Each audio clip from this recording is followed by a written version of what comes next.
Hey Vikings Nation, what's up family? Grab your purple gear because today we're diving headfirst into some Minnesota Vikings news that could reshape the future of this roster faster than you think. The NFL draft is creeping up, and even though it feels far away, we all know how fast these months fly by. Blink once and we're on the clock in April. There's a buzz in the air right now, and it's not just draft season hype. Reports and discussions around roster decisions are starting to heat up, and one storyline in particular has fans talking nonstop. This is one of those moments where one decision can ripple through the entire draft board.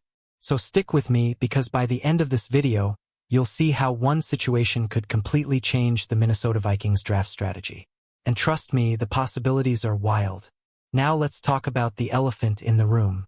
Recent reports have linked Jordan Addison to legal concerns, and while details are still developing and nothing is finalized, the situation alone forces the Vikings to evaluate every possible outcome.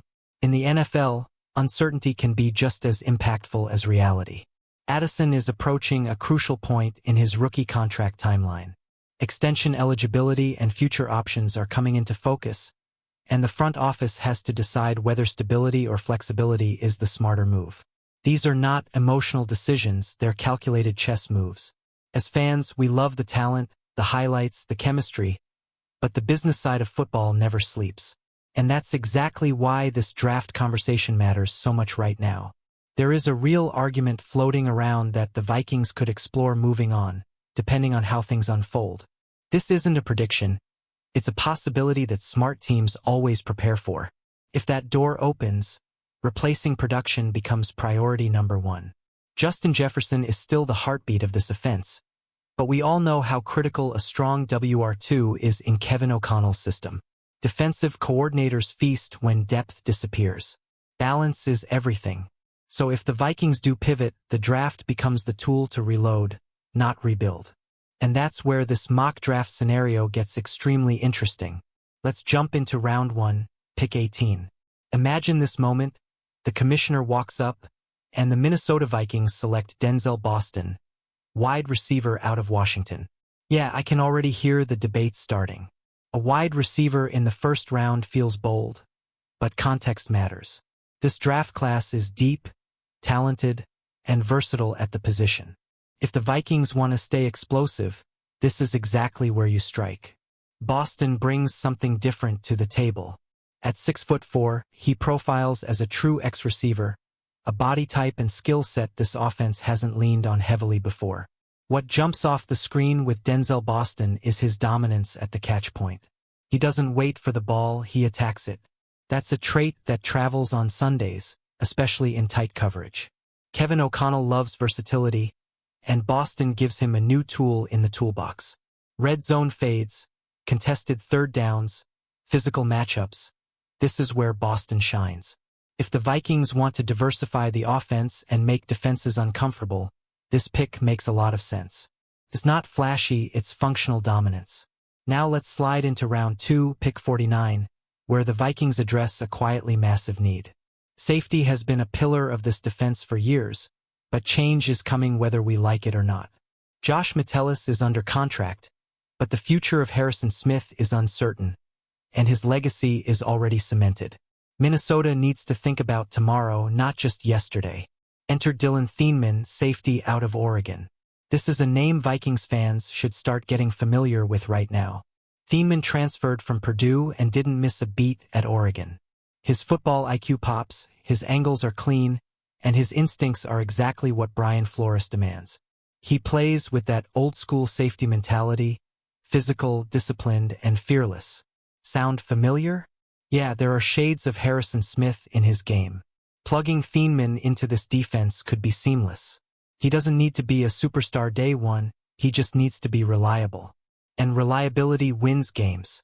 Round 3, pick 82, and now we're talking linebacker. This is one of those positions where if you wait too long, the talent cliff hits hard. The Vikings can't afford that. Harold Perkins out of LSU is a fascinating prospect. At one point, people talked about him as a first-round talent. That alone should get your attention. He's a hybrid defender, part linebacker, part safety, and that versatility is gold in today's NFL.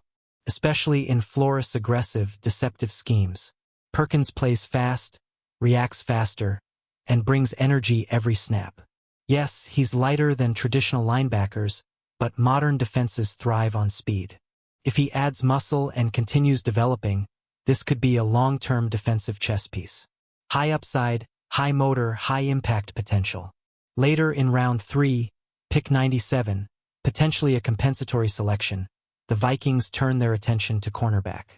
And let's be honest, this room always needs competition. Amari Harvey from Georgia Tech fits the profile perfectly. Slightly undersized, incredibly feisty, and fearless in coverage. This guy does not back down. He thrives at the catch point, attacking the football like it personally offended him. That mentality is contagious in a secondary. Minnesota could easily draft multiple corners, and Harvey has the makeup of a future starter if developed correctly. Zooming out, this mock draft paints a clear picture. The Vikings aren't panicking, they're planning. Every pick addresses either future uncertainty or current need. Wide receiver depth, safety transition, linebacker speed, cornerback toughness. This is roster construction with intention. And that's how winning franchises stay competitive year after year. Of course, everything hinges on how current situations resolve themselves. Reports, rumors, and developing stories don't always end the way fans expect. That's why flexibility is king in the NFL draft. You prepare for multiple paths, not just one storyline. The Minnesota Vikings are doing exactly that, and it shows in this projected approach. Now I want to hear from you, Vikings Nation. Would you take a wide receiver in round 1 if the situation demanded it? Do you believe the defense should get even more attention early, or is offense still the priority? Drop your thoughts in the comments because your takes matter here. This is our team, our future, and our conversation. No matter how this unfolds, one thing is clear. The Vikings are at a crossroads filled with opportunity, not fear. This draft could quietly set the tone for the next era of Minnesota football. And I don't know about you, but I'm excited. If you enjoyed this deep dive into Minnesota Vikings news, smash that like button, subscribe to the channel, and share this with every Vikings fan you know. Let's keep this community loud, passionate, and purple. Skol, and I'll see you in the next one.